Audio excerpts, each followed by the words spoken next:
Hello, everyone, and welcome to Live at the Waterhole. My goodness, we've had some exciting times here at the camp. I am at Juma at the moment, and we are all together at Tembe Elephant Park. It's me, Shala, by the way. Yesterday, you had Taylor, and we've all been having a wonderful time being here with the grand tour and having a couple drives together. So it's a very exciting time at camp, and I'm actually coming to you, like I said, from Juma, but actually from my room. And that's because I've just been hearing alarm calls right outside my room. So instead of going up to the office, I decided I'm going to do it here just in case something special pops up. And for the moment, we have some pretty cool things happening on screen, some nice big elephant bulls and some impalas that are doing exactly what everyone else will be doing at this time of the day. It's hot, it's warm, it's humid, and that sun is beating down. Luckily, here in Juma, it's a little overcast, but in Tembe Elephant Park, you can see the sun is blazing. So, finding a good spot of shade is a great way to help you thermoregulate. Now, as you know, Live at the Waterhole is all about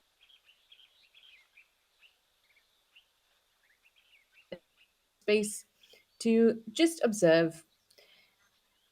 But of course, we're going to be talking about lots of different things as well, some interesting topics of discussion.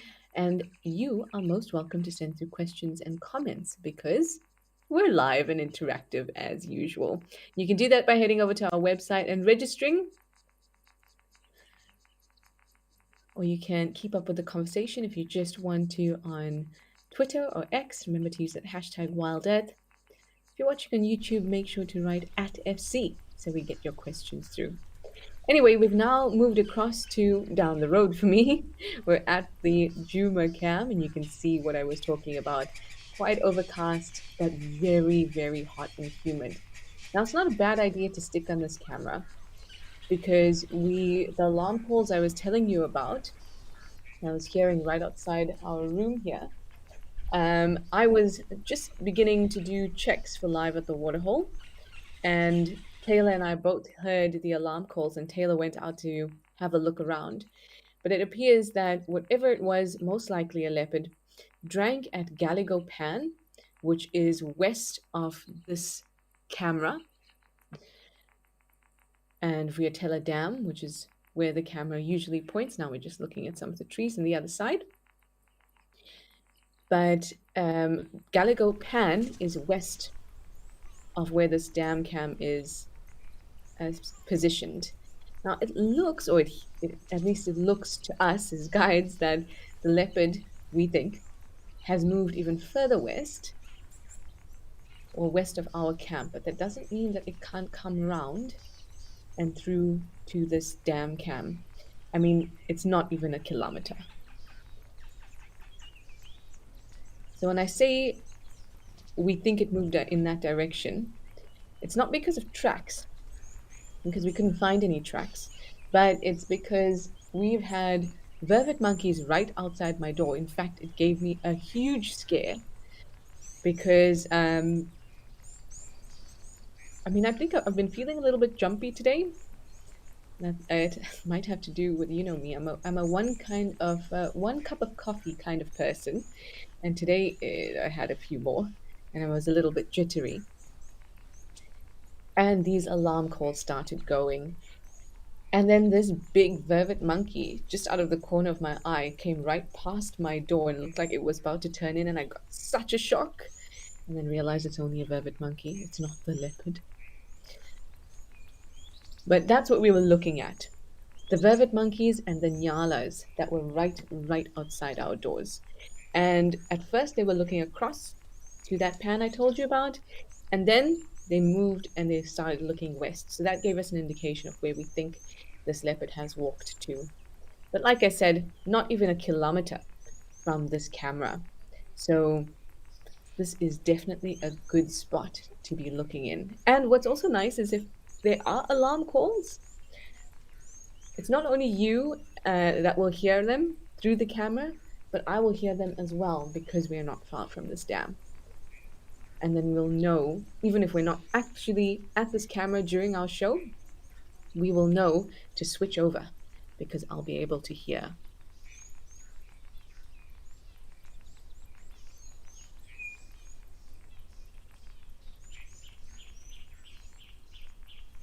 Mercedes, you say greetings, Wild Earth crew and the chatters. Happy Sunday.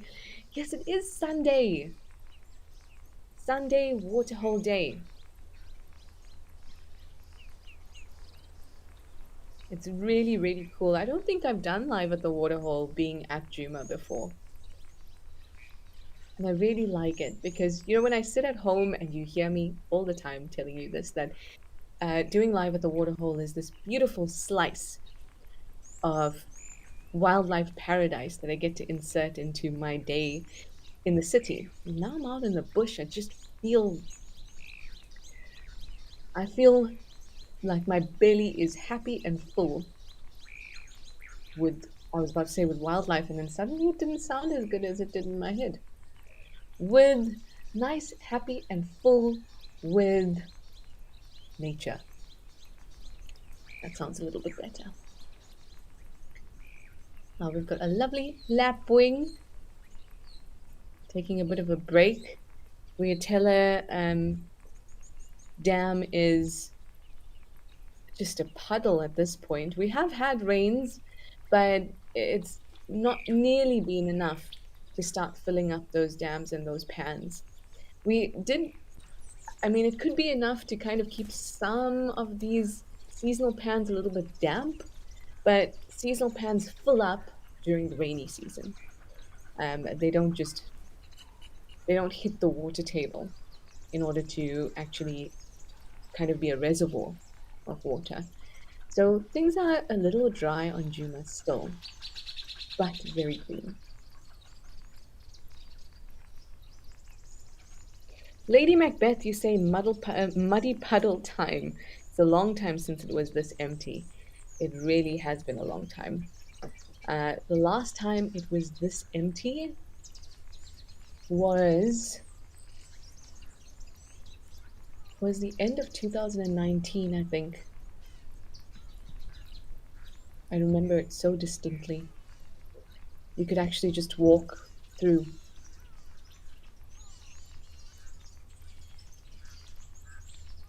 Now, I saw some bits of movement in that puddle, so there must still be a couple catfish in there.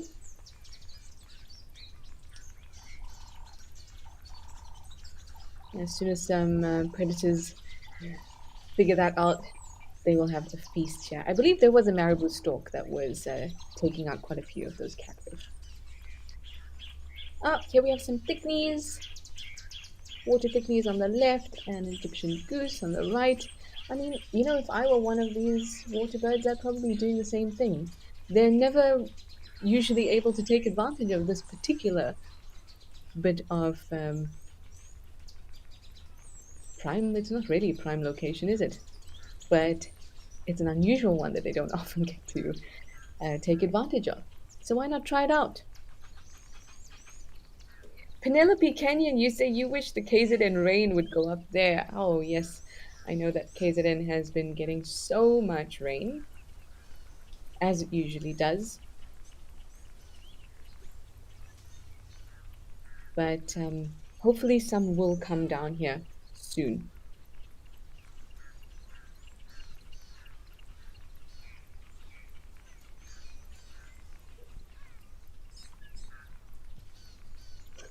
Kind of look a bit sad. I wonder if they're all just waiting for the rain to come.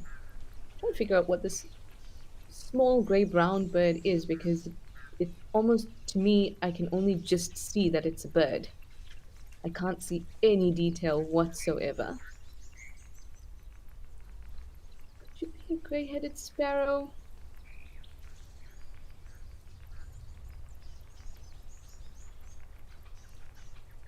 It's so hard to tell. I mean, at the moment, I can't actually even see the thickening on the left. I just know it's there because of the outline.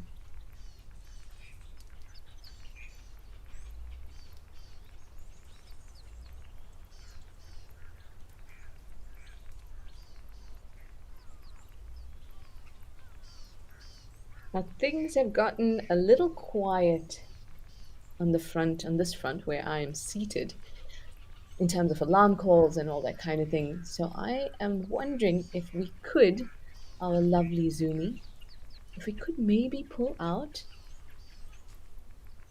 and just have a bit of a scan around this dam.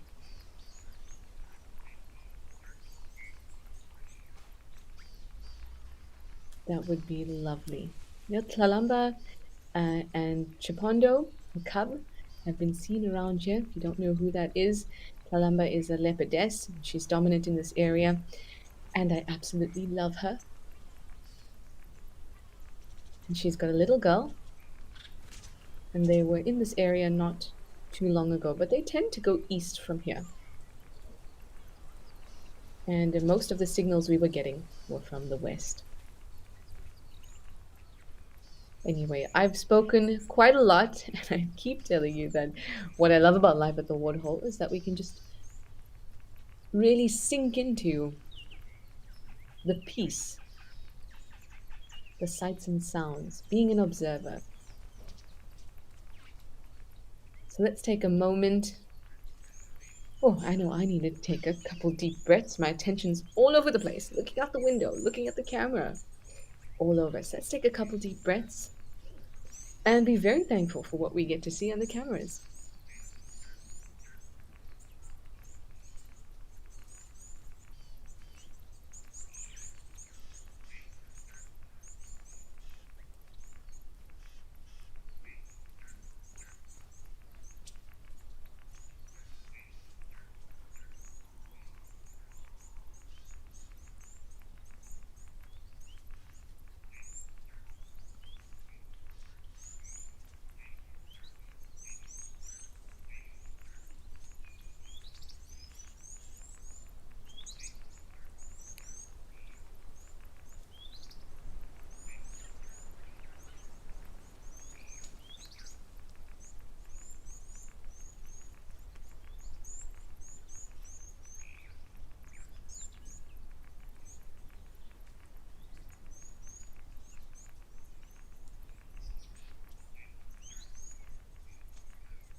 Oh, beautiful. In fact, you are now looking in the direction of me, except I'm a little further behind those bushes, way off behind those bushes.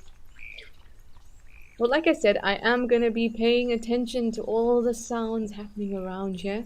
There's something, I don't know if it has to do with the weather being overcast after these last couple of days of such intense heat. But there's this zing, this electricity in the air, which I love about the bush. And it almost always happens when we start to get signals, when the bush starts to speak to us. We hear alarm calls, we hear rustling in the bush, we see animals getting alert and paying attention. And I think there's something in us. a very instinctual thing that happens that grabs our attention when we start to pick up clues that the wild gives to us. Because that would have been really important for our survival too. So I think it definitely lifts something in us. It gives us this edge. And your spidey senses get all tingly. Anyway, I will be paying attention, but for now, let's head over to Tao because apart from the wide variety of wildlife they always have at that dam, I think we have some lovely waterbuck.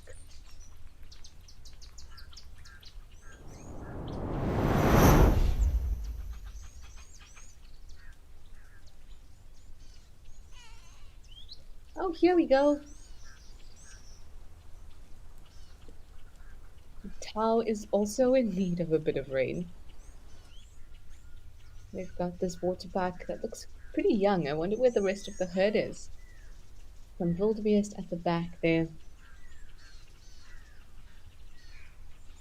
This green area right in front of the camera with this grass growing on it is really prime, prime location. Ah, there we go. There's the rest of them.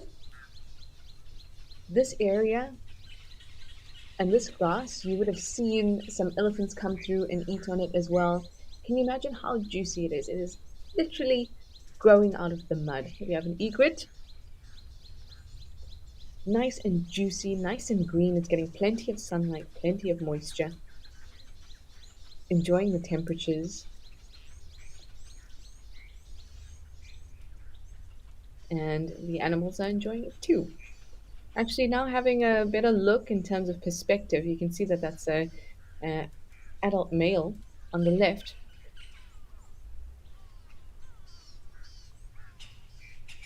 That gives us a bit more perspective, and we can see that this might actually be a female, not a young waterbuck as I initially thought. A grass is, I mean, grass is what isn't fantastic in nature actually, but grass rely on grazers as opposed to plants. Plants don't really rely on browsers. Not plants, sorry, trees, because grasses are also plants. But trees don't rely on browsers. There is one potential thing they could rely on with browsers, and that's pollinators. But we know that the majority of pollinators are insect pollinators. Now, there are other forms of at least dispersal as opposed to pollination when trees drop seeds and maybe they've got hooks and things like that on them, and then they get caught in animals and on the fur and they get carried to another location, and that's a way to be dispersed. But in terms of actual contact with a tree that is beneficial to it, giraffes are one of those mammal pollinators, and that's because they get their faces right in. They really love flowers of like knobthorn trees, and then they move from one tree to another, spreading pollen. But other than that, trees have defenses against browsers. Now, trees also grow from the apex. So the end, like the end of your hair, we don't grow from the end of our hair. We grow from our scalp, where the hair attaches to our heads, right? And that's how grass grows. So the ends of our hair, kind of dead, nothing's growing there. But with plants, they grow from the end. So if things were constantly, and they do, constantly eating the place where it's growing, I think it could be quite annoying. So trees are not in need of browsers, and that's why they have quite a few defenses. But grasses are in need of browsers, because grasses grow from the base upwards. So those parts that are at the ends that browsers are eating, grazers are eating, those are the oldest portions of the grass. Now, if grass grows too high and nothing's grazing on it, It'll collapse on itself. That means it limits the amount of sunlight that can get to those parts of the plant that are actually growing. So, grazes and grasses have a really close relationship, potentially a co-evolutionary relationship. But grasses also have a defense because, as much as you need to be eaten and trimmed and cropped, you don't want grazes to go overboard. You don't want them to kill you. So they've also got a defense in the form of phytoliths, tiny little crystals that can be quite damaging to the teeth of, of grazes. But, I mean, you know how it goes in nature. One thing evolves, something else will evolve to combat that.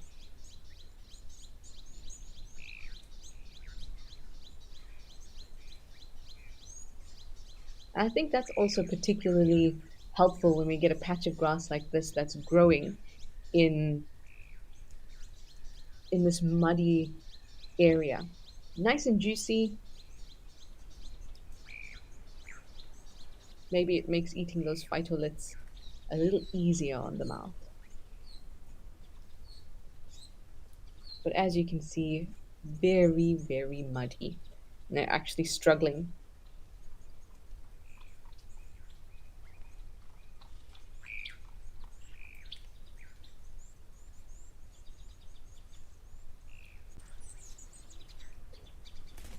Penelope, you're telling them to watch out for the croc that you saw yesterday.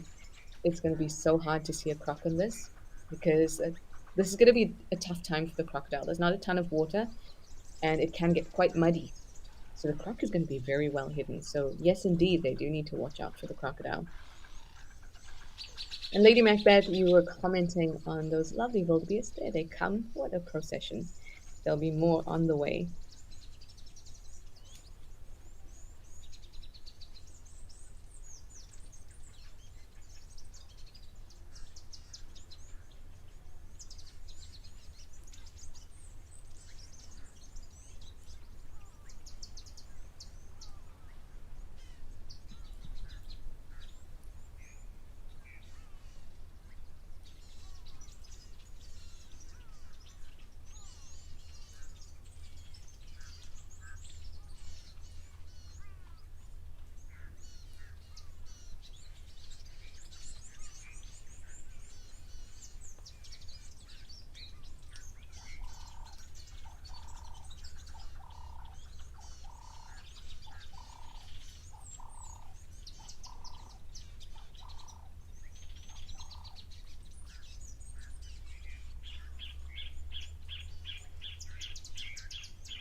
This is really cool to see as well.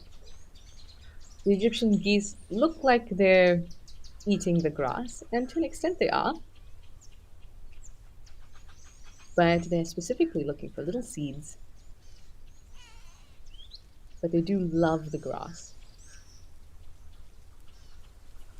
I feel like all animals are truly happy right now. Everything is lush, there's so much resource around. Everyone can be happy and fed. I wonder if we've seen an impala lamb here at Tau yet. At Juma, they've been all around. I've seen them in the Timbavati as well. I've seen them in the Manyaleti.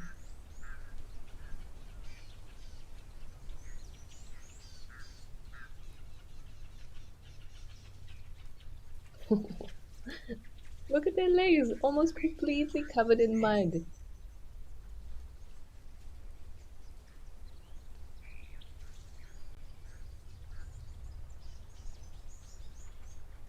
She's looking right at us. Very nice. Thank you, girl.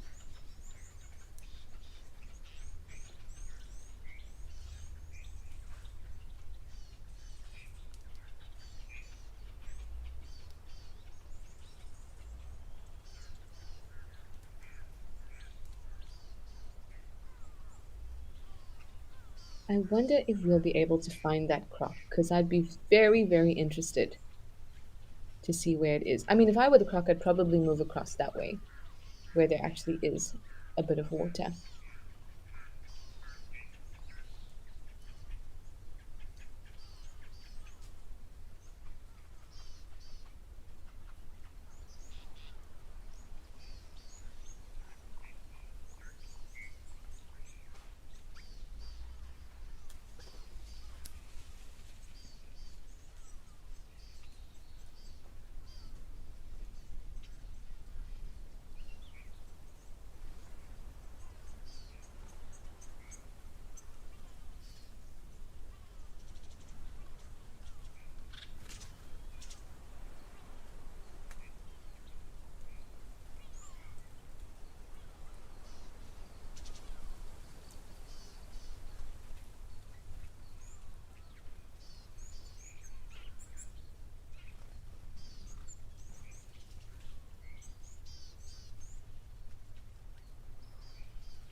Oh, I also thought that might be a croc,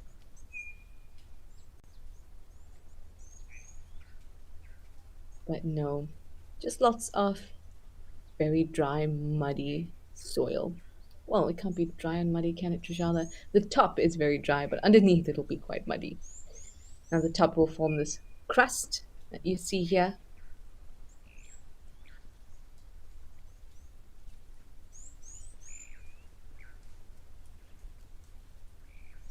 In fact, the grass in this area is quite dry as well. Maybe it's not, doesn't have a lot of water this side.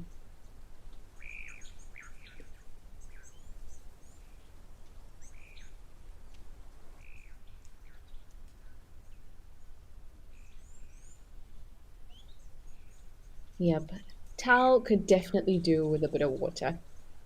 Anyway, let's head over to the place where there's always water. Let's go back over to Tembe Elephant Park.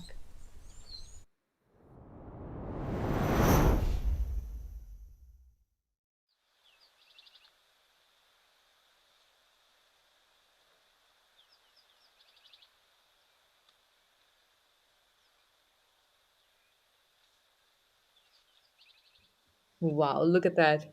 So much water. Northern KZN is great. It's so tropical. I just feel like it's a paradise for the elephants in this area.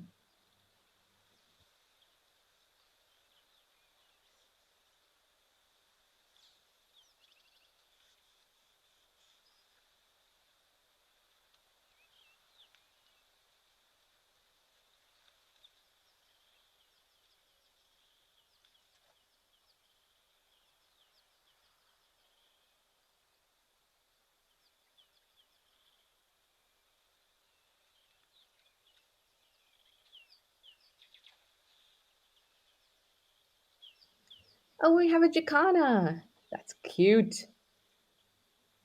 Really nice. So much water here. Parishni wanted to know if a crocodile could survive with so little water where we were at Tal. It could, but it's most likely to move from one spot to another. And what's really nice about the majority of the reserves is that they have little pans along the way. And lots of the lodges in reserves have artificially pumped pans, which is obviously very beneficial for animals. And so what ends up happening is if a dam or pan gets so dry that it has no water, kind of like Vuyatela Dam, a dam we started off at, where it was basically just a muddy puddle in the middle, a croc would have to move out of that area. But it will go seek out other bits of water.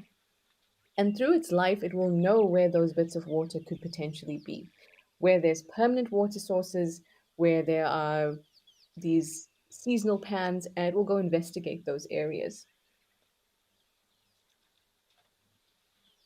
But at Tau, on the right, when we were looking there, there was this um, sort of puddle. It could still survive there. And even in the mud, it could still survive, but not for long. And that's not because they need water, but because their entire lives have revolved around water. So they've evolved to have this amphibious lifestyle. They rely on water, and without it, it means that they can no longer rely on being an ambush predator. And if they can't do that, then the odds of them getting a meal get reduced, and then eventually that means that they won't survive. So even though when we think of something that relies on water, we think like fish, because they need water. Without water, they'll be dead. Crocs are not like that. Hippos are not like that. But they've evolved to have this amphibious lifestyle. And without it, it just has a knock on effect that eventually leads to their death. And that's also why I think in the wet season, even if the rain hasn't properly come yet, but there's more moisture in the air, there's all this greenery. And like right now, we have had rain, but it's just been so sporadic. But even that makes a difference. And that's why I think during this season, everyone is happy.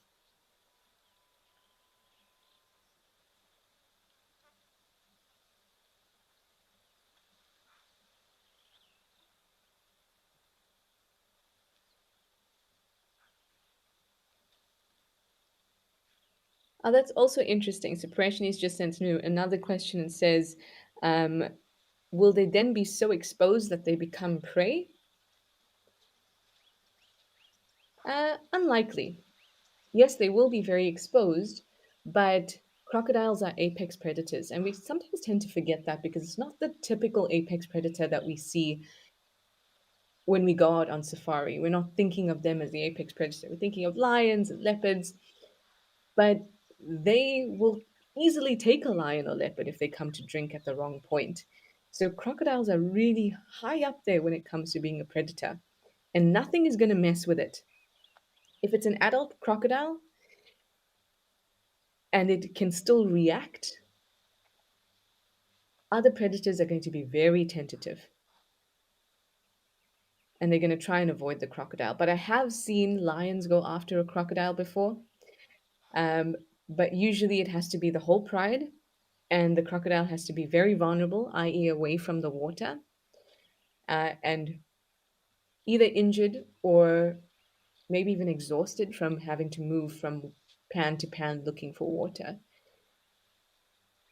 So it can happen, but if it's a healthy crocodile, it'll be very rare for it to fall prey to anything. Once it's dead, though, then everything and anything in the area will come through and have a feast.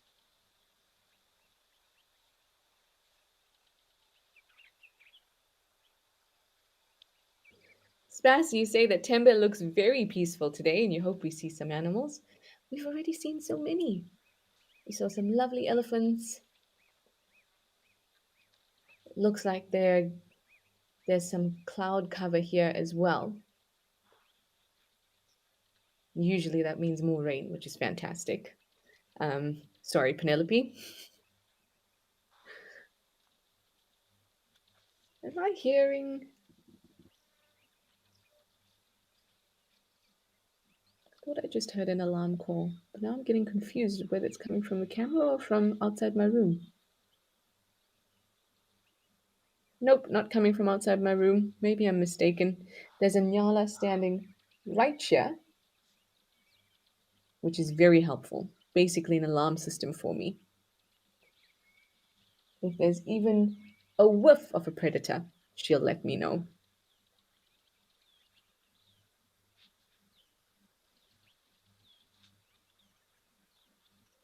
Penelope, you wanted to know if I studied in KZN in KwaZulu Natal or whether I studied in Australia. I did both, but I did my Bachelor of Science degree here in South Africa at UKZN.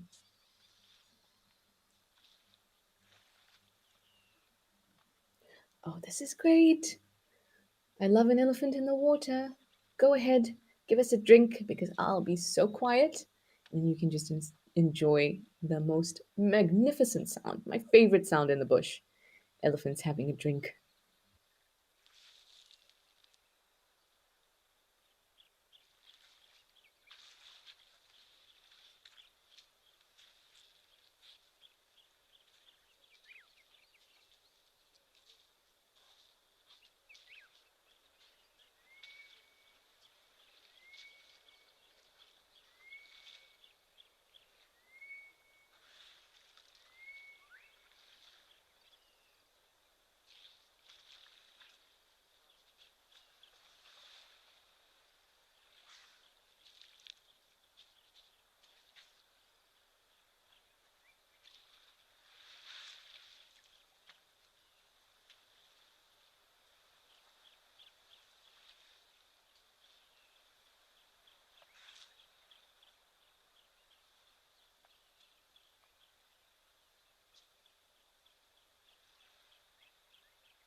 Sorry, everyone.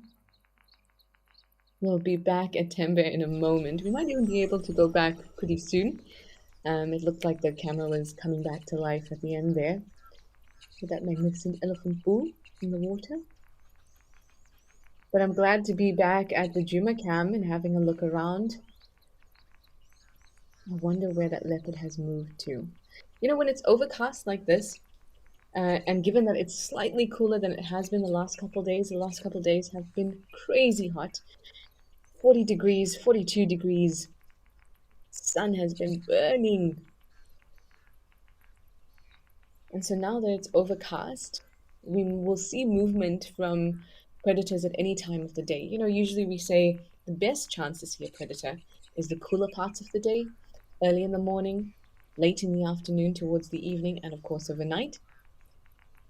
But when it's overcast, you can see a predator whenever.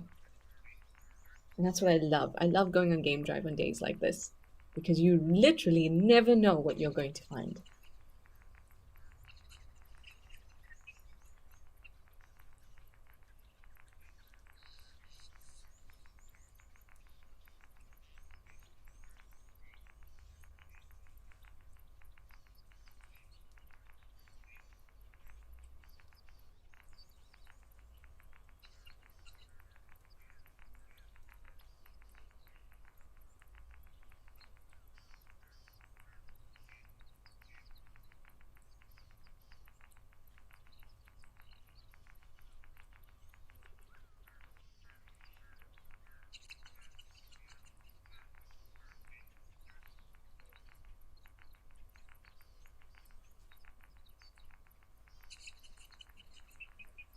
I've been hearing quite a few fish eagles around this area, both from my room and close to the dam. I'm wondering if they're around. And I do know there's been a juvenile fish eagle or two hanging around this area as well.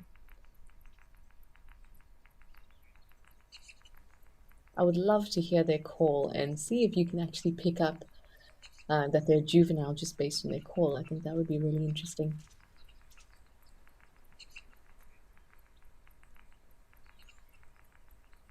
I must tell you all that before we hopped on for live at the waterhole, I wasn't feeling great. And I even considered maybe just, saying, can someone else take it because I'm not feeling well? But I also knew that every time I do these shows, whether it's the Wild at Live at the Waterhole shows or the Africam shows, whenever I do them, I always feel better afterwards. And I'm already feeling better. And I think that, or I hope that all of you kind of feel the same way. You're going into this experience with us, and maybe you're not feeling grand. And then afterwards, maybe you feel just a little better, like I am right now. I'd say I'm almost at 100%, maybe like 90%.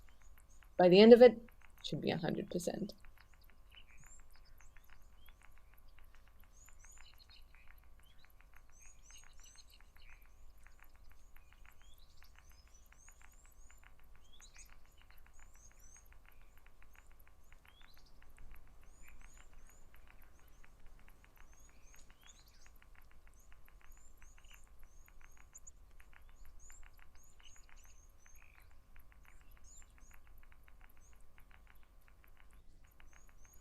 Nothing to report here at Juma just yet, but I still have a feeling. I'm gonna keep an ear out, but we're gonna head back over to Tembe because I'm hoping that elephant is still in the water and we can enjoy those sounds.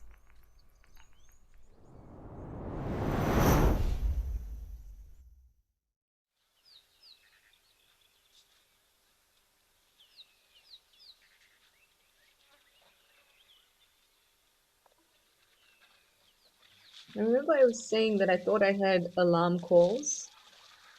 I think others did kind of hear them as well, and some waterbuck ran away.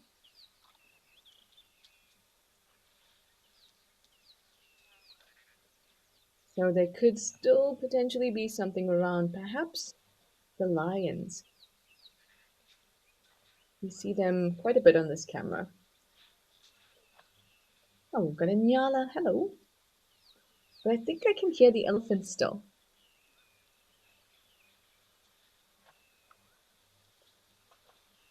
Please be in the water. Catherine, you wanted to know how many muscles are in an elephant's trunk. Oh, we used to say 50,000 to 150,000, but those are not actually muscles. Those are actually muscle fascicles, which are just kind of like muscle fiber bundles.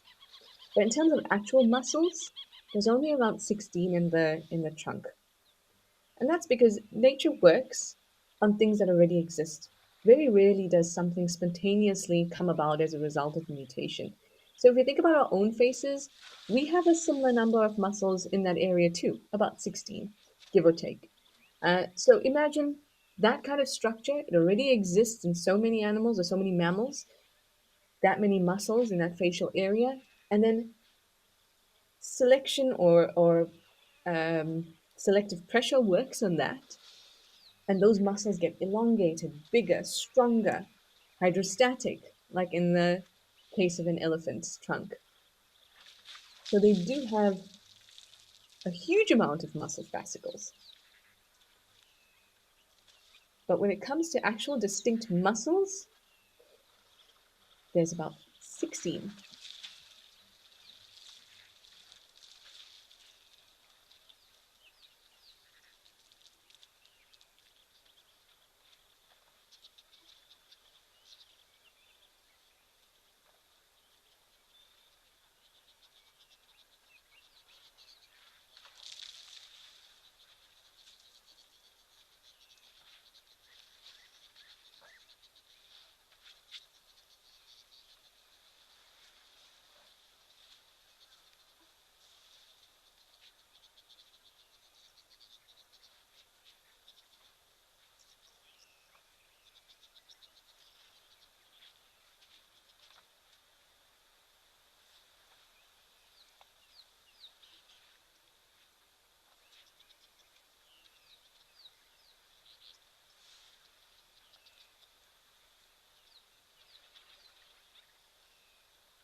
Goodness me, look at how muddy he is.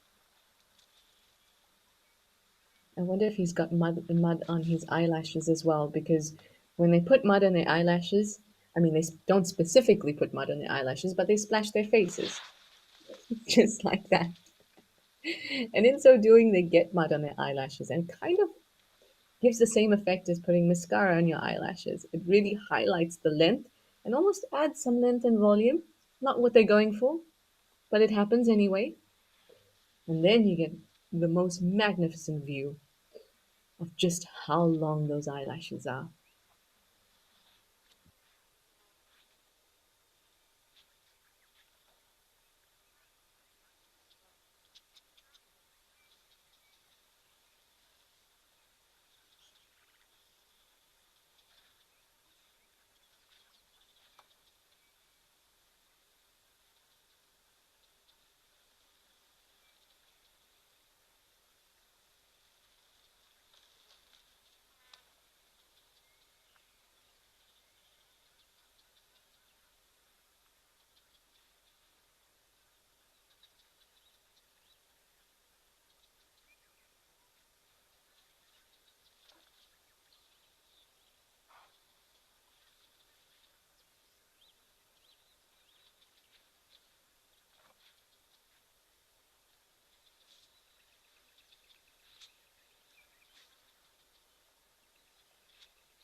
Oh, look at this. Isn't this magnificent? He's giving his trunk a little scratch against that log.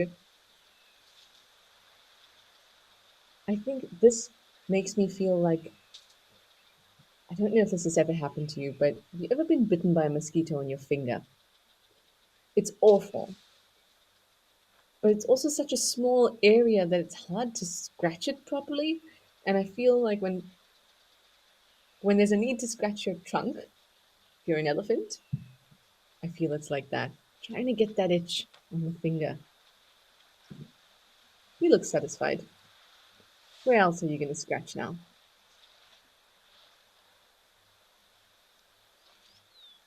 Oh, yes, the old scratch and snack.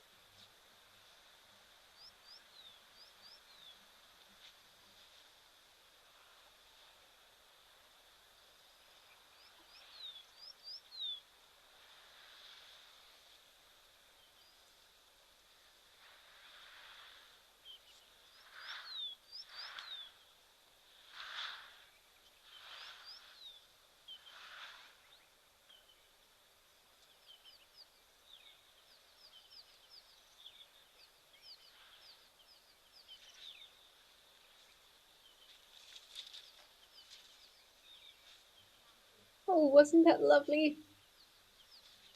You could hear that so well. Yes, mister, you got a good old scratch. I feel very satisfied for you.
Well, I think we've been enjoying the bush sounds, although we have been chatting quite a lot, and I'll give you more time to enjoy the sounds. I usually really like to, but today we've been chatting quite a lot. But you know what is the perfect place to take that break and really sink in and enjoy the sounds? Stony Point. So let's head over and see what's happening with the penguins, with the ocean, the kelp, and the dassies. Let's head over to Stony Point.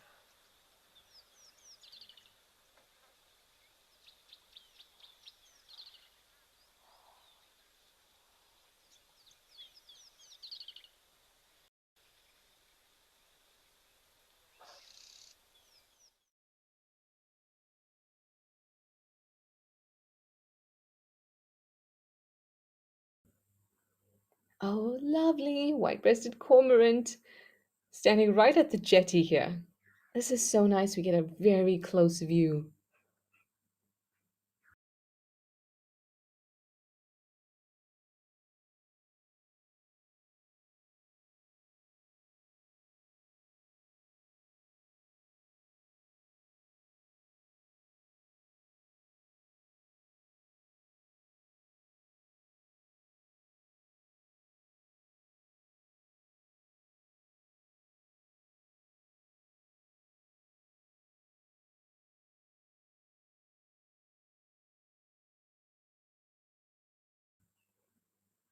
I love this view. And don't worry, the sound will come in a moment. But this is stunning. And look at how long and maneuverable those necks are. Perfect for when you need to dive down, grab fish. But when we look at a bird's beak, we usually think that the size and shape of the beak is mostly to do with what they eat. But it seems that that's not the only thing that kind of determines what shape a bird's beak is going to be or should be. Here we're looking at a kelp gull. It's also the ability to clean themselves well. So the shape and the size of the beak needs to do two things really well. It needs to be able to take care or take advantage of a specific resource that's their primary food, their primary prey. If they're seed eaters or fruit eaters, they're going to have smaller beaks that are able to crack and break through things like seeds and nuts, and be able to pick berries. But if you the type of animal or the type of bird that needs to go after fish, you're going to have a longer beak. Because remember, I don't know if you've ever caught a fish with your hands, it's very difficult, but they're also very spiny and you get lots of cuts. You want to keep that as far away from your face as possible. So you're going to have a robust, nice and long or longish beak, and that's going to help you out. But also, you need that beak to take care of your feathers, because without your feathers, you're not going to be able to do too much either. You know, when we think about birds, we think feathers and flight. Anyway, while we give this camera a little bit of TLC so we can get those wonderful sounds back, we're gonna head over to Tao, and there seems to be a baby wildebeest that doesn't have anyone around.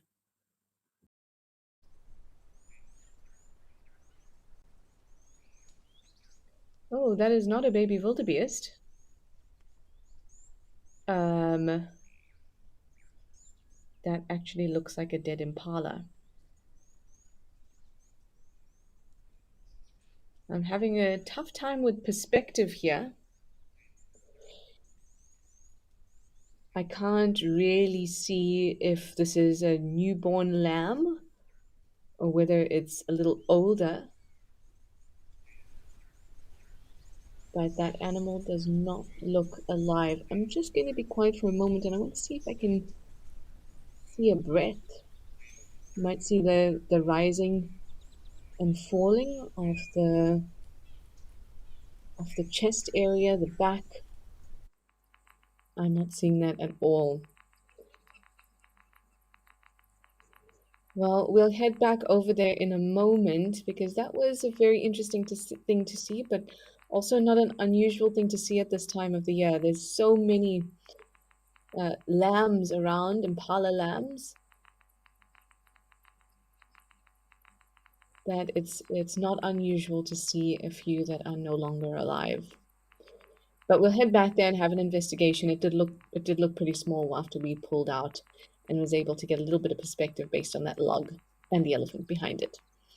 But now we are back at the Juma cam, and this looks like all the nyalas that were outside my room door. Actually, no,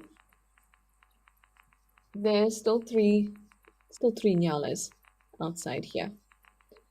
But these guys are not very far. And also taking advantage of this very small pond that is now Viatella Dam. Even though it is dry, the soil here is still wetter than on the other areas. Oh, look at that! Do we have a paradise white-eye there? Having a drink down there. Can you see that just at the bottom by the puddle? There looked like there was a long-tailed paradise white-eye having a drink. Oh, it'd be really nice if we could see that. If we could just go a little bit further down to the puddle, because they're such magnificent birds.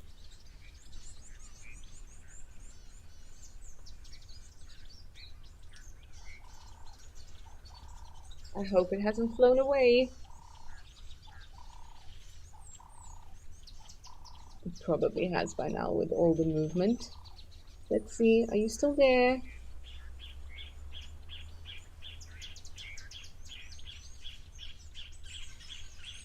Nope. Nope, it's flown away. Oh, that would have been really cool. Maybe you will be lucky enough to, well, now that we know that they're around, we'll be lucky enough to see one. Well, you've probably seen them already, but for me, I haven't seen one in a long time. There it goes. Can you see it fly off? Oh, that was so cool. Oh, it's flown off now. That was so cool. Well, before we saw the wider, I was saying to you that these Nyala are taking advantage of, even though the dam is dry, that soil is still going to be wetter than other areas or more damp, which is exactly how we see what we see in Tao as well. So there's grasses, there's always little seeds in the air being blown around by the wind and things like that.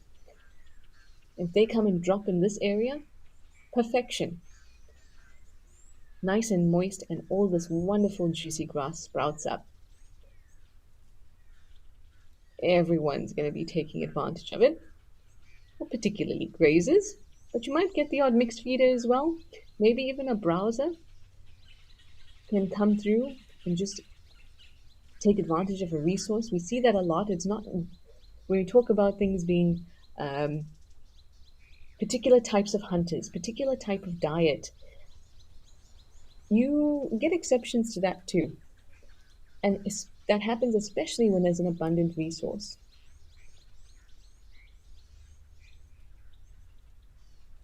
Well, this is good that we have them around, because they will also give us a clue if a leopard comes walking through. Anyway, it seems that we've gotten the Tau cam back, so let's head over there again and just see if we can investigate what's happened with that antelope a little bit more.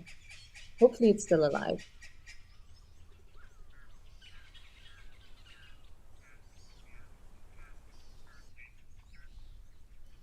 Okay, here we go, back at Tau. Got the elephants in the background. This impala lamb is not moving.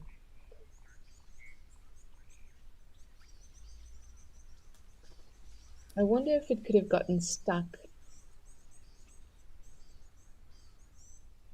and then exhausted.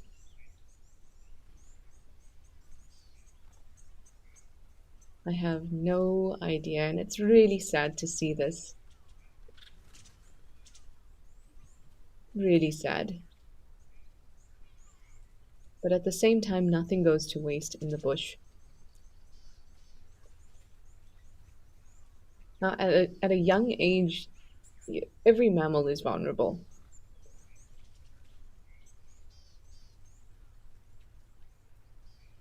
It's vulnerable to everything around it. Heat, resources, predators, so vulnerable. And this one doesn't seem to have been attacked by predators, it's just perished for other reasons.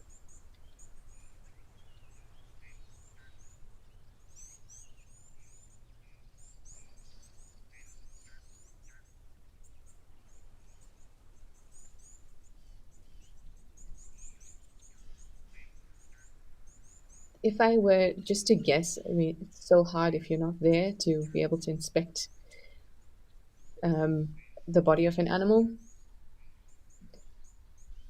But if I had to guess, given the conditions here at Tau, I would say either heat and dehydration or stuck, exhaustion, and then abandoned. Because impala lambs are almost never on their own. They're either with other lambs in a little nursery herd, or they're lying up in the grass hidden, or they're right in tow with their mum.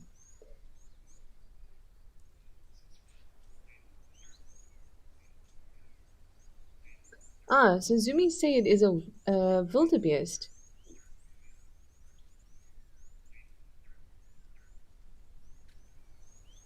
Hmm. I mean, same story. Wildebeest will also be really close to their mums, wildebeest calves.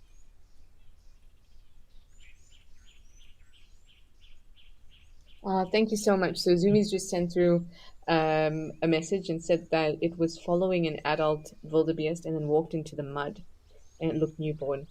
That makes sense. So what we thought happened is likely what actually happened. Got stuck in the mud, and then it's just exhaustion. And then the herd moves away because there's nothing they can do.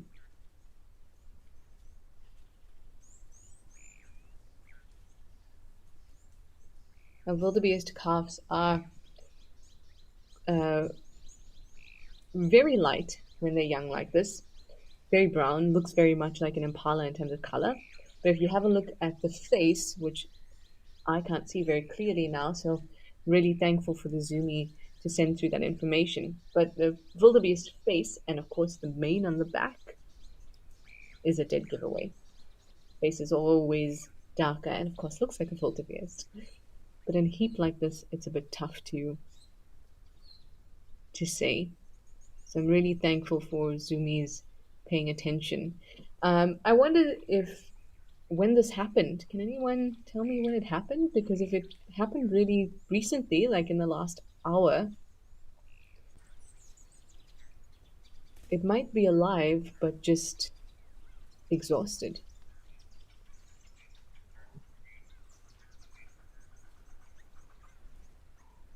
But this calf has not moved since we've been here.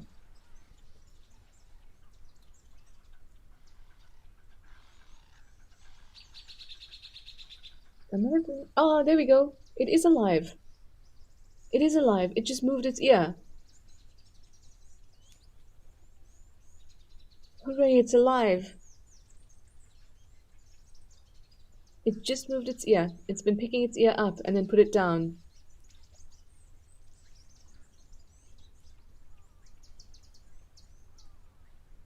Oh, as a newborn, if they get stuck in the mud, they're going to get exhausted so quickly. I wonder if we could just have a look at where the herd is. Probably over on the other side, but it would be just good to get an idea of where the herd is. But it definitely picked up its ear. And you can see the breathing. There you can see the breathing. Oh, well, we are really happy to know that this wildebeest calf is alive. You can see the breathing. You can see, or just before it lifted up its ear.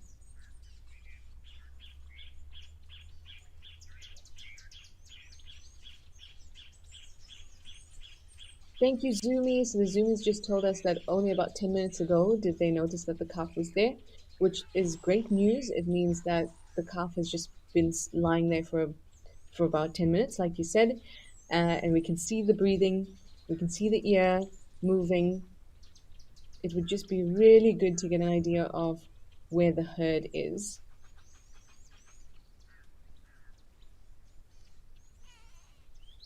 Because if we can do that, then I can try and let Tao know that this calf is stuck. The problem is if the herd is not here, then where does it go? I'm going to let them know anyway and see what happens. Joan Mello, you say poor thing. Absolutely. It's such a sad thing to see because also, quite frankly, it is a slow and terrible death if that calf is not attended to by the herd and with the herd not being around because it's either a slow and terrible death of being stuck in the mud and the herd not being around, or it's a slow and terrible death of someone coming in or like lodge staff and things coming and pulling it out and the herd not being around, in which case it's a slightly less slow but still terrible death because it's if it's a newborn, it's going to need its mother for milk.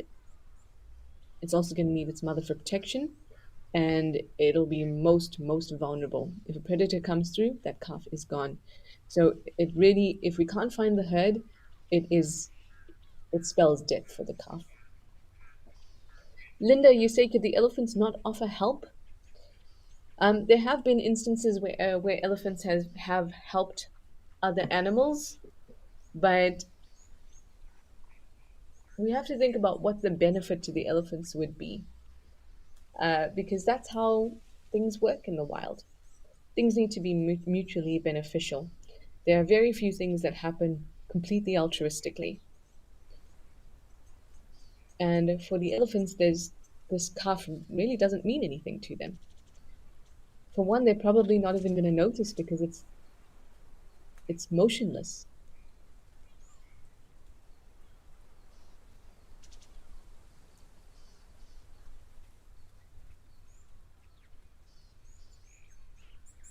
Okay, I'm going to just be quiet for a few minutes and see if I can get a message through to Tao. But like I said, if we can't find the herd, this no matter what happens, it spells disaster for this little calf.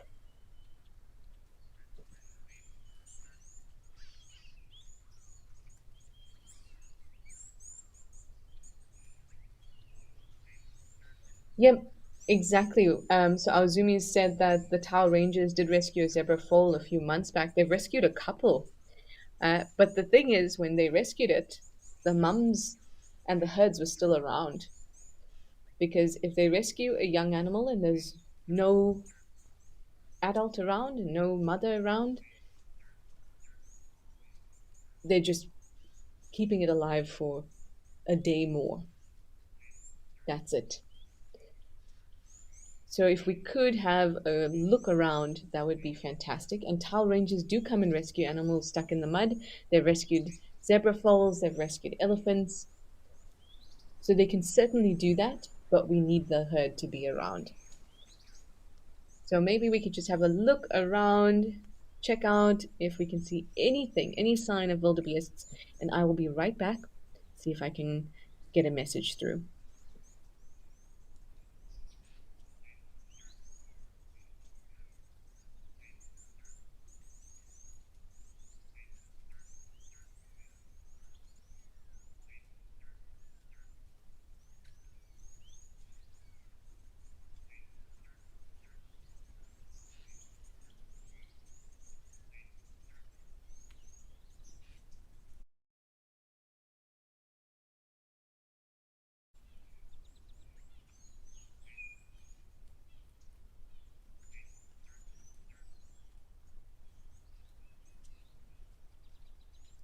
Oh my goodness. Do you know what has just happened? Can you see? She's just given birth. She has just given birth. That is mum. You can still see all the birthing material and afterbirth kind of hanging off there.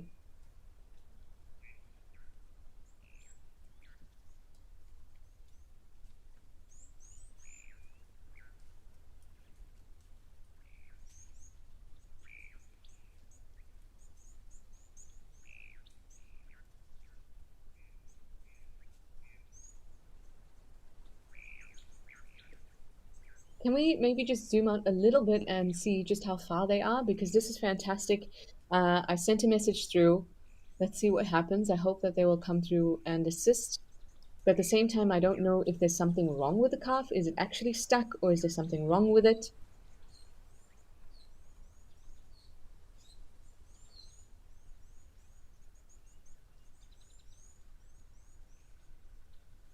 But I'm really glad that we've found mum. She has literally just given birth. And you see the way she's holding her tail slightly away from her behind. She's just given birth. Oh, she's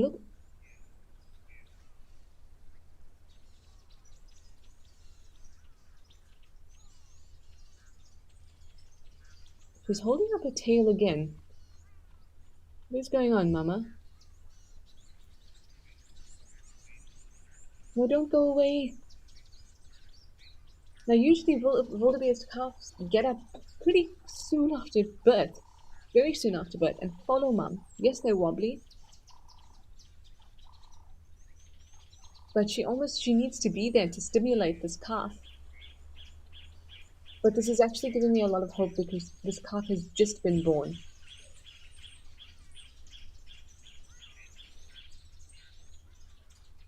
So maybe it's just needing a moment. Anyway, Tao knows, and hopefully we will. Well, I don't think they'll let me know if they do anything, but at least we've done what we can and let them know that this calf is there and that we think it's stuck in the mud. I would love to go back and just have a look at the calf because this is giving me a much more hope, and it's just telling me that maybe this calf is just lying up, is unsure what to do, but is very much alive.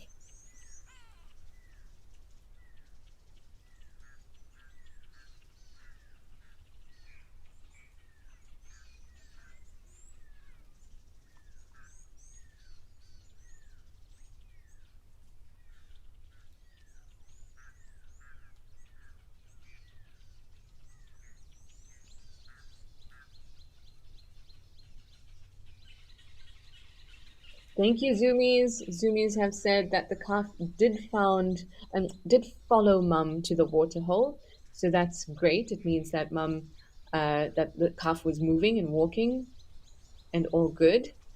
But that calf is recently, like, was born just now, because that Mum still has afterbirth and everything hanging off of her.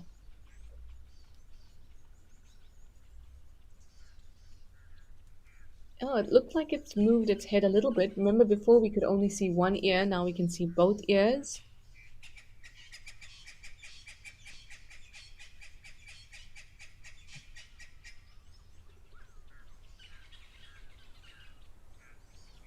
At least a little bit. Of course, I'll keep you updated if we get any response or anything like that from Tao.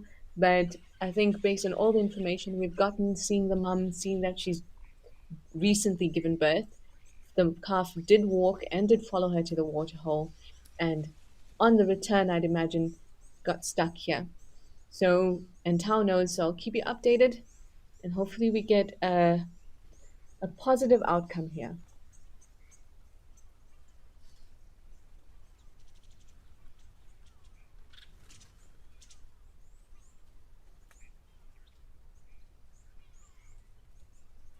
Rosie, you say mum appears anxious. Absolutely, she would appear anxious. There's no way for the mum to help the calf. So in her mind, she's going to be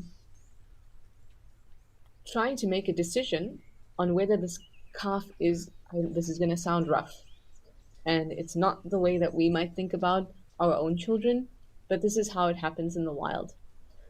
That mom is going to have to try and make a decision about whether it's worth it to hang around, because if she cannot help this calf, she can't pull it out.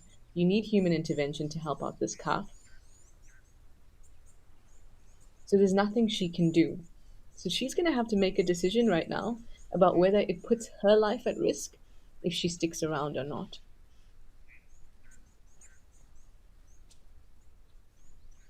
Because remember that newborn mammals are absolutely dependent on their parents, whether it's for protection, for food, they're absolutely dependent. So a mammal mother is not going to sacrifice her life for a newborn, because that just means death for the mother and the calf or the cub. And we see this with leopards all the time, right? We've seen leopard cubs being taken by hyenas, and though the leopard will try and defend them both, but as soon as it becomes too risky, the leopard mum has to leave, because she can make more babies, but that calf or that cub cannot survive if that mother is dead. I'm glad to see that mum is taking a rest down here.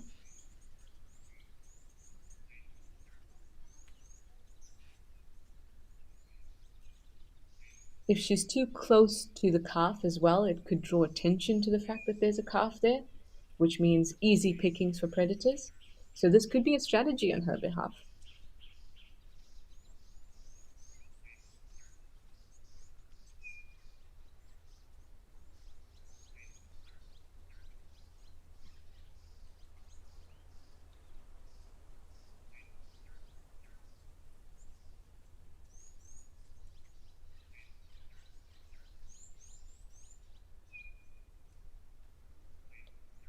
Definitely anxious, Rosie. So this has only happened now 15 minutes ago or so. So I was saying that she's going to have to make a decision about whether she wants to stick around and put herself at risk, or whether she is going to abandon that calf. She needs to preserve herself. She also doesn't want to be too close to the calf, I think, to bring attention to it. So a lot going on for mum right now. And given that we can still see afterbirth and things, probably a lot of going on hormonally. But that kind of attachment to young, your own young, is not the same as we experience in humans.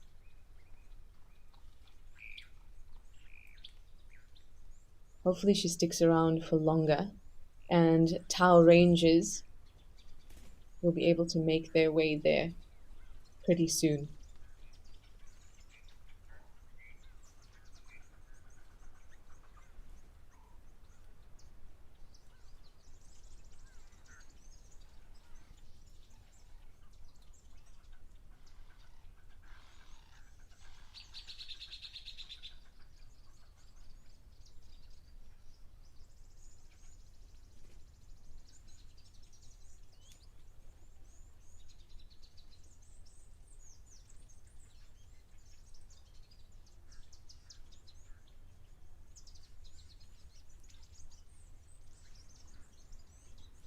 And remember that it's also unusual for wildebeests to be on their own, because wildebeests are stick around in herds of females and their offspring, and maybe a territorial male, maybe a little mixed at certain times.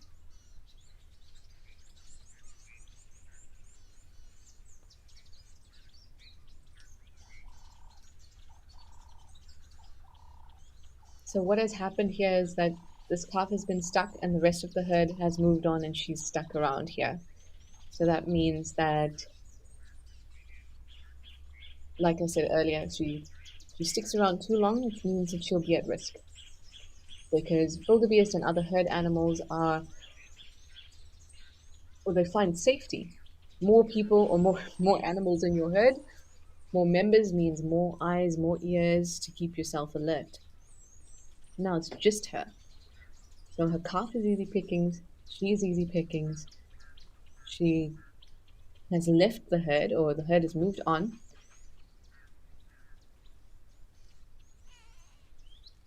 and she's staying here.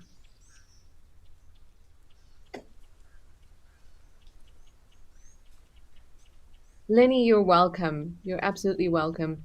It's quite complex because when we see a mum and its offspring,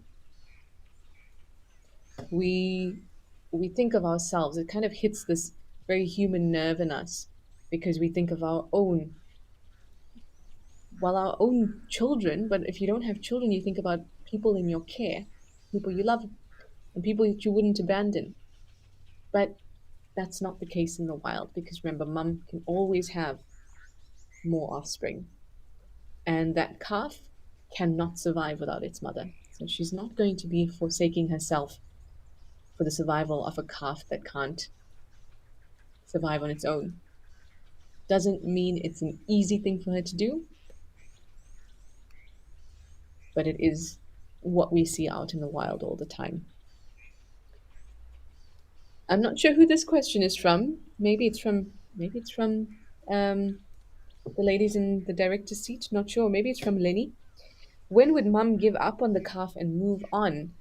Oh, it's so hard to say. It's completely individual. Completely individual. Sometimes it can be a couple hours. Sometimes she may hang around for days. Sometimes, I mean, that calf is probably not going to last very long in the heat. Luckily, there seems to be a bit of cloud cover now at Tau, which means it's better for the calf. But the calf is doing really well in that it's not struggling. The more an animal struggles when it's stuck in the mud, the more exhausted it's going to get. And that's just going to mean a sooner death. Jeremy, you say this is so sad to watch. It is sad to watch, but remember that we've done everything that we can. We've let Tau know that there's an animal stuck in the mud. We know that Tau rangers come through and they've taken foals out of the mud. They've taken elephants out of the mud. Now, oftentimes in open systems, so systems like here where I am at the moment in the Sabi Sand, or this whole greater Kruger region, it's so open that we really don't have to manage things like this because remember, this is also just natural. That calf would be stuck in the mud whether we see it or don't. Imagine if we didn't have a camera here and we didn't know. Calf would still be stuck in the mud.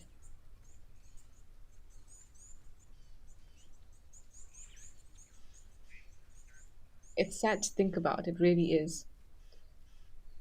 But here in a closed system like Tau, or where Tau is, it's in Madikwe Game Reserve. So it's not attached to any other larger reserves. It is a pretty substantial reserve, but it's still a closed system, which means that they are going to do their best to try and preserve each and every animal that's in there. Because if animals die, they'll have to bring new ones in. That niche cannot then be filled by something else that can roam through this area because it's a closed reserve. And that's why the rangers make such an effort to pull animals out of the mud here at Tau. It also seems to be quite a problem here, and that's because of the soil type. Really fine-grained clay-like soils means that animals can easily get stuck in the mud. But like I said, if we think about it very simply, it is not a human-caused problem. But if we think a little bit deeper, and you think about the fact that we dig these dams and these pans, right? So perhaps it is indirectly a human caused problem. But at the same time, if we didn't dig these dams and pans, animals would have far few places to drink. So it's a really interesting thing to think about.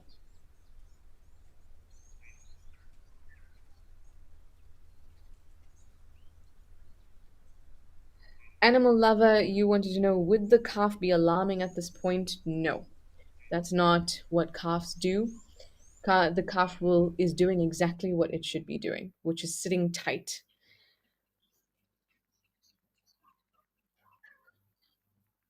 So we're over to the Juba Dam cam at the moment.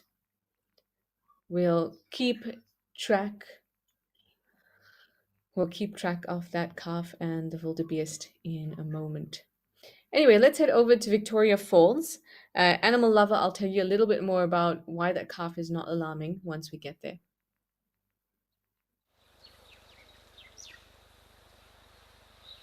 Oh, this is lovely. I do like this camera very much.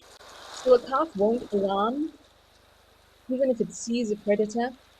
It's not going to be alarming at that stage. It's going to be very, very, very still. Very still, not move, not basically pretend that it's not there. Not going to bring any attention to itself. As soon as it does that, that's the end. So that calf that we had there at Tau is doing exactly what it needs to. Staying put, bringing as little attention to itself as possible. Mum is doing the right thing too. She's sticking around, but she's also not bringing attention to the calf. So they're both doing what is best for their safety. Except Mum a little bit because she has lost the safety of her herd.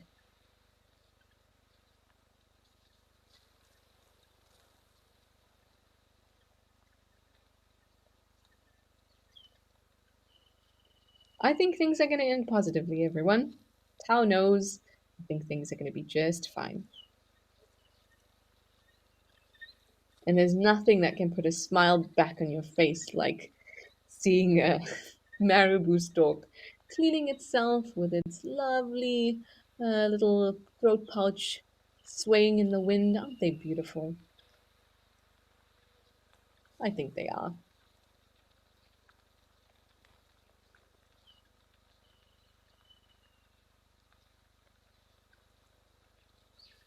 Penelope, I hope so too. You say that you hope we see the rescue before the show ends. I hope so as well. And don't worry, we will be keeping an eye on that camera. But we've got half an hour left. So let's see what happens. Oh, look at these two walking together like that in unison. Aren't you fantastic? There's marabou storks telling you to hold me back, hold me back. You don't want to start me.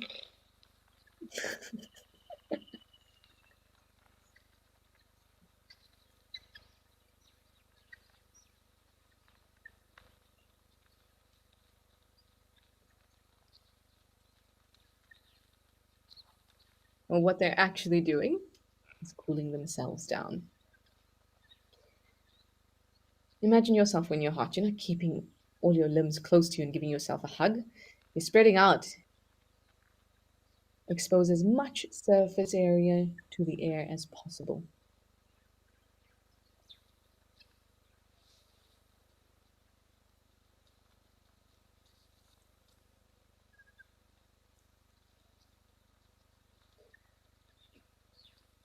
And it's also that time of the year where things are winding down, the festive season is close by, and every now and then we also get to enjoy ourselves here at Wild Earth. So a reminder that tomorrow there won't be live at the waterhole because we will be having our year-end function. We'll get to hang out together. Well, I suppose us here at Juma at the moment will have our own little shindig, and then everyone else in Johannesburg at our offices, they will also be having a little shindig. So we'll be back on Tuesday with Live at the Waterhole. I think I have you on Tuesday, actually. So pencil it in. Tomorrow, no Live at the Waterhole.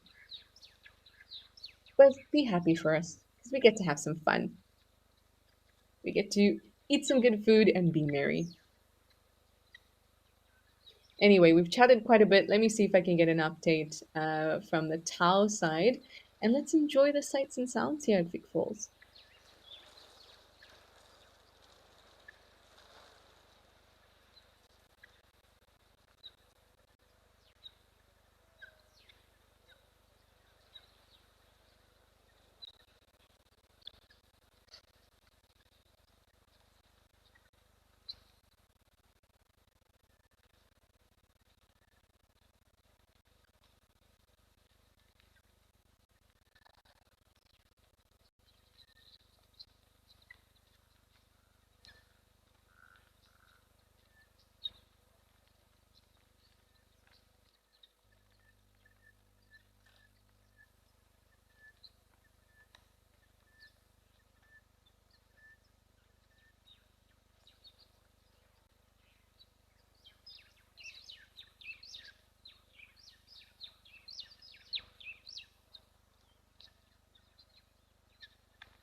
The sounds have been great. Oh, look at this impala. Gave us a nice, great big yawn. Oh, yes, and a nice stream of poop. We see all sorts of weird, wonderful, sad, happy things in the bush, which is why I love it. I think spending time in the wild really shows you what it means to what life means. I don't mean life in the human context, but biologically, what life means and the things we all have to go through.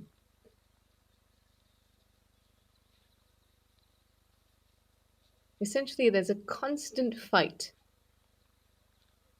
to be alive, to survive on this planet, whether we see it or we don't.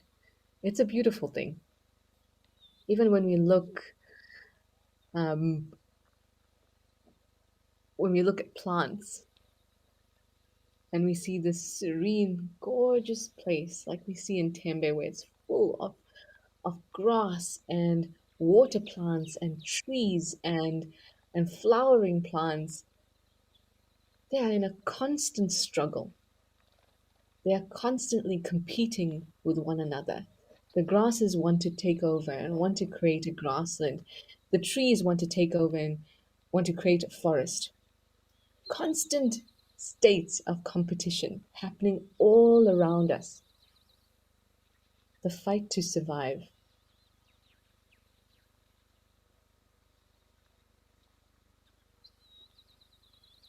And that's how we end up with the level of biodiversity that we have. Constantly to change, adapt, do something new, become something new, all for the fight to survive.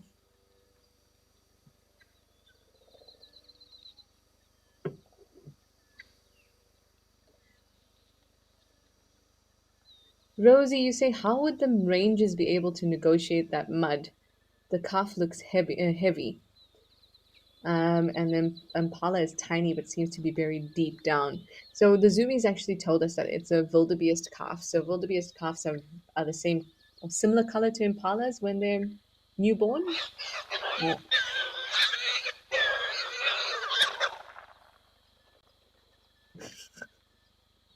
those are the marabou storks, everyone.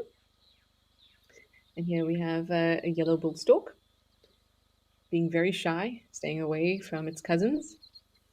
But Rosie, uh, we have no idea how deep it's buried, but this won't be a problem for the rangers. You can imagine you walking on mud. You're not just walking, you're making a whole lot of calculations as you walk, right? You're not going to just put a foot down, you're going to feel around, see where it's most stable, and you know that you can get out of the mud if you are stuck because you have hands and arms, and that can help you pull out from the mud. And there's no way that a ranger would get waist deep in mud there, Tao. So they're going to be able to negotiate it just fine. And also, a ranger doesn't come by himself. He'll come or she'll come with a team and a vehicle. Like with the zebra foal rescue, they had to kind of pull it with the vehicle, get it out of the mud, almost drag it out, because that foal was really very thick in the mud. Almost all the legs were in. But it's very easy for us as humans to negotiate that because we are constantly looking at where we're stepping and we can test where we're stepping. Another lovely egret here. And a little update from the zoomies. Maybe we could head back to Tao and have a look because it seems like the mum is considering moving away.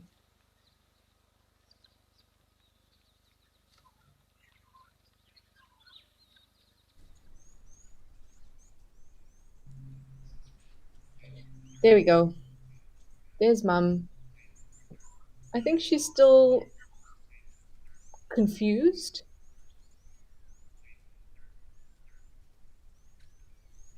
Still not sure. She's moved more than or further away than where she was sitting. Wildebeests and zebras tend to hang out together quite a lot, and you'd have seen that some zebras walked past. Maybe she's taken that as a cue to walk away. But also, where she was sitting, there were no resources, it was bare. So maybe she's just going to grab a snack, look for somewhere to eat.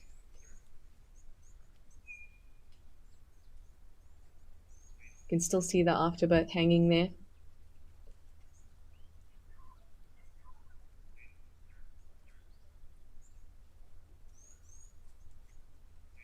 Joe, you wanted to know how heavy would a calf like that be, a newborn calf? Wildebeest calves are about 20 kgs or so. So it's not that difficult to get one out, but it is difficult for a wildebeest to get a calf out. Elephants have that beautiful grand appendage that works very much like our arms. You know, they can move, they can stabilize while still having an extra appendage to grasp with. So they can often just take care of calves that have been stuck in the mud, but not all the time, because, like I said here at Tau, many elephant calf rescues have been made. Okay, she's slipped into the bushes there.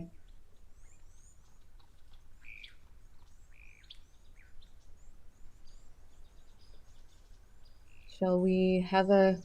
We have about 15 minutes left. I can still see her. But if we can have a quick look at the calf again, that would be nice.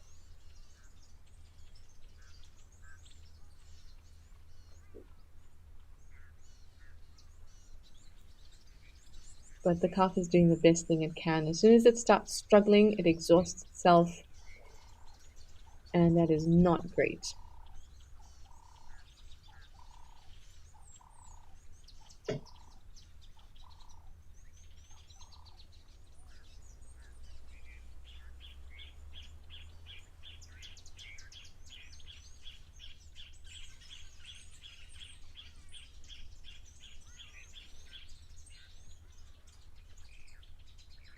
Wildebeest are such great herd animals. They really can have such massive herds that come together.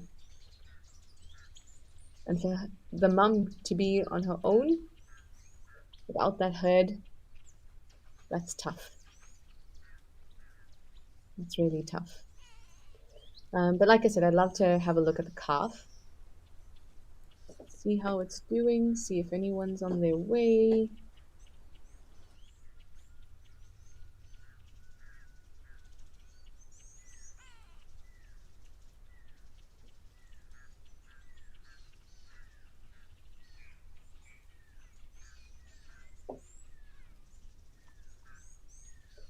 I'm so glad that it's lying down flat.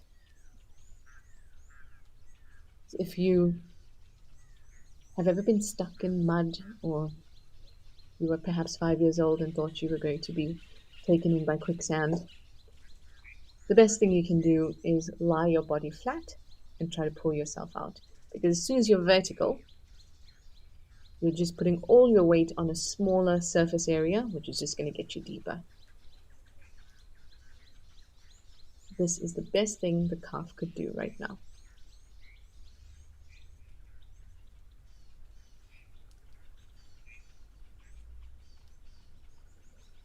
It's also amazing to see how often animals get themselves out of these situations. But knowing the rangers at Tau, I'm sure they will come and check. At the very least, they will come and check.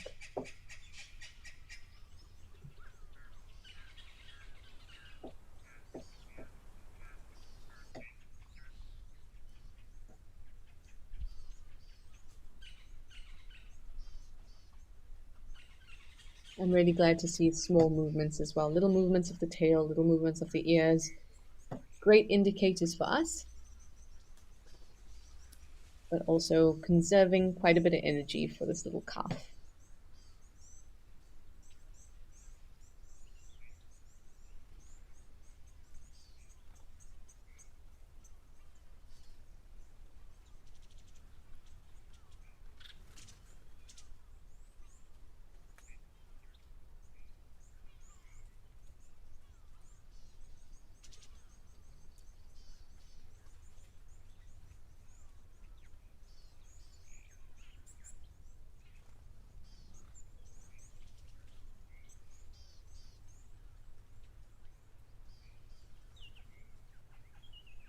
I know that it's sad to see, but I'm sure that the Rangers will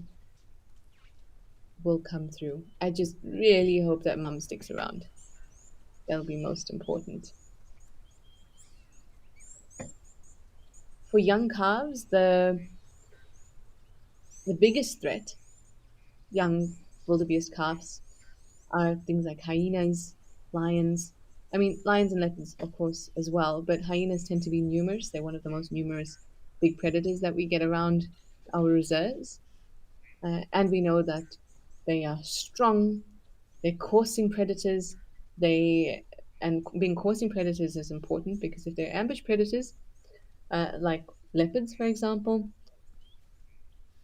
normally the calf is with the herd, so it's not going to be just on its own walking around ready to be ambushed.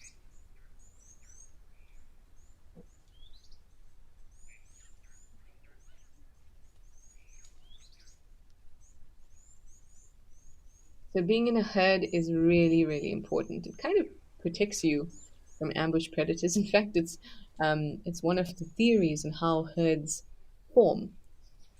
It's called the selfish herd theory, in that you're just trying to put one animal in front of you and one behind you.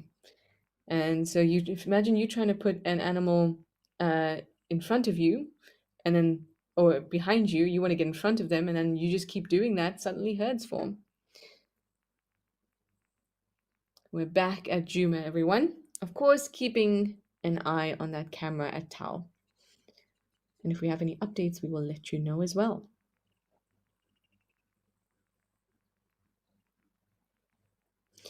Thank you, Lenny.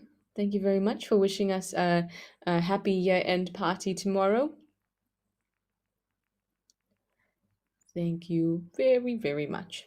Well, I say, I suppose it's year-end lunch because it's during live at the waterhole.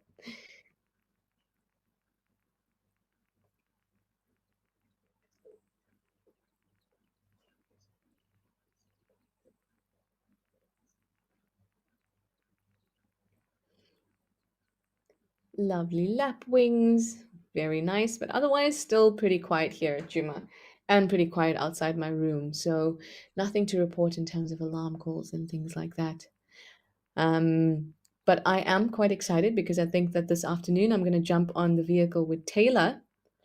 She saw some really cool things this morning that she wants to show me, and we've been reading about a whole lot of stuff. So we'd love to share that with you this afternoon. So I'm going to jump on the vehicle with Taylor at about 5 o'clock or so.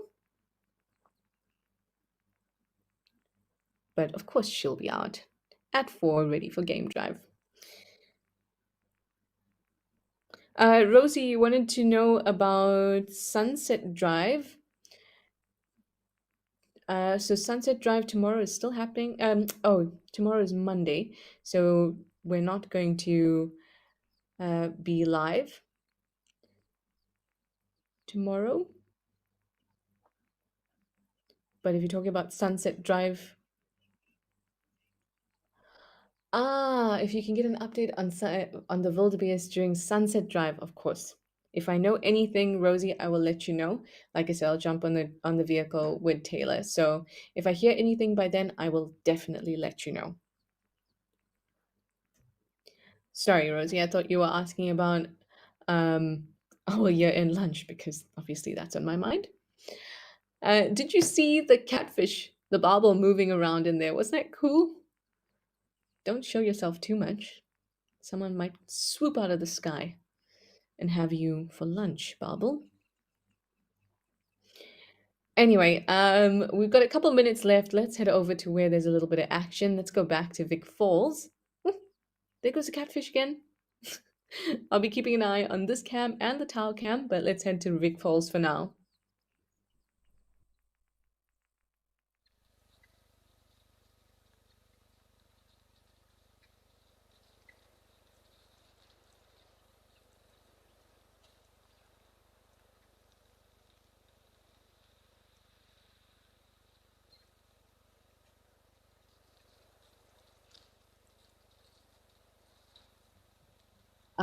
Beautiful here at Vic Falls in the egret.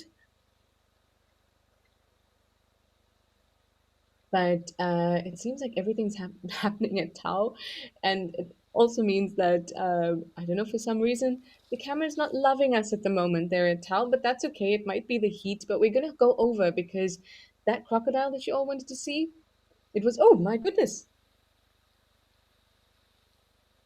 it's got a live kill here, everyone.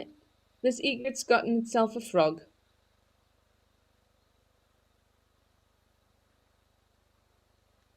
Oh my goodness. We're just gonna see it toss it back into its mouth. Needs to maneuver. Is it a frog or did you get yourself something else? It's so hard to tell.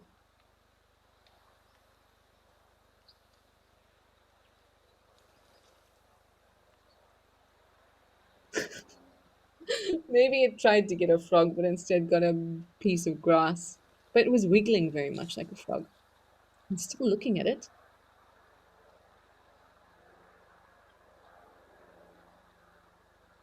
Okay, let's head over to Tao. It might be a little bit glitchy, but we're just going to have a look because the crocodile has just like launched itself out of the water towards some zebra. But the zebra got away. But let's go have a look.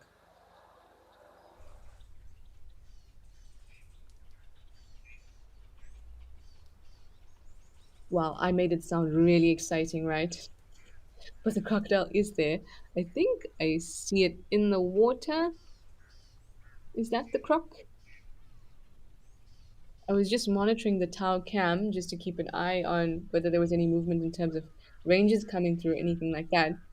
And I just saw the zebras jump out, kick up a ton of dust as they ran away from this section. The crocodile just launched itself out.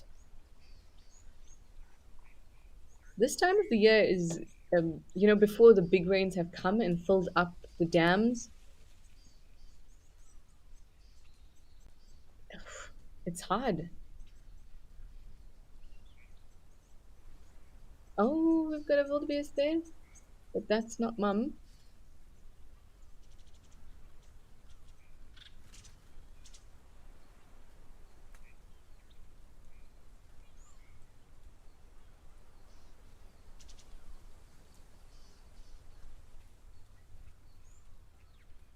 You might think that, if we see another human in trouble or hurt or something like that, we are quick to help or we want to help. But that's not what we see out in the wild. Animals will help and protect their kin through relationship, but if they see another member of their species in some sort of trouble, they're definitely not going to risk their lives being in trouble themselves to try and protect it.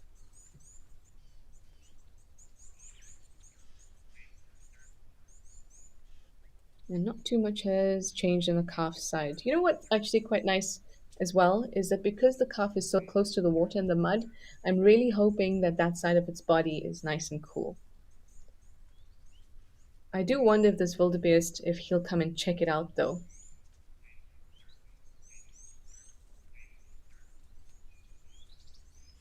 But again, no one can really help except the rangers.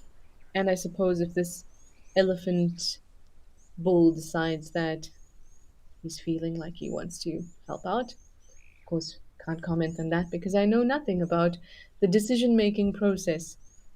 The very subjective processes going on in an elephant's mind. But wouldn't that be something if we saw that elephant rescue this calf?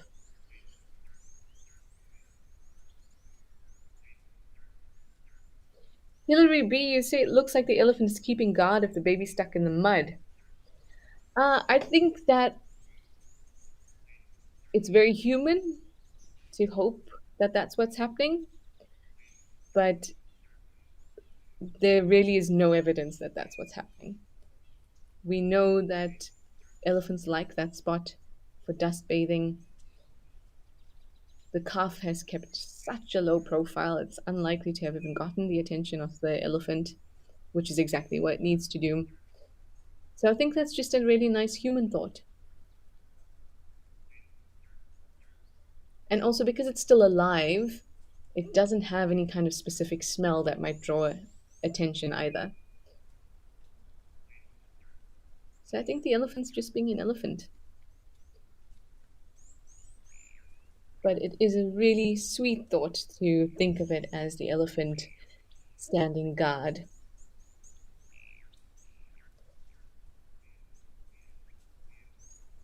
Well, remember that I will keep you updated if we hear anything at all.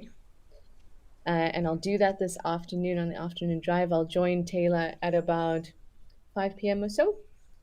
And thank you all for joining us. It's been a wonderful live at the waterhole.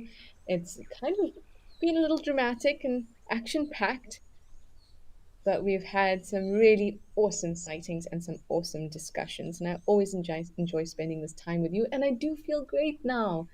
Just a little bit, still at 90%, but very happy. So thanks everyone for your questions and your comments as usual. I'll see you on Tuesday or this afternoon.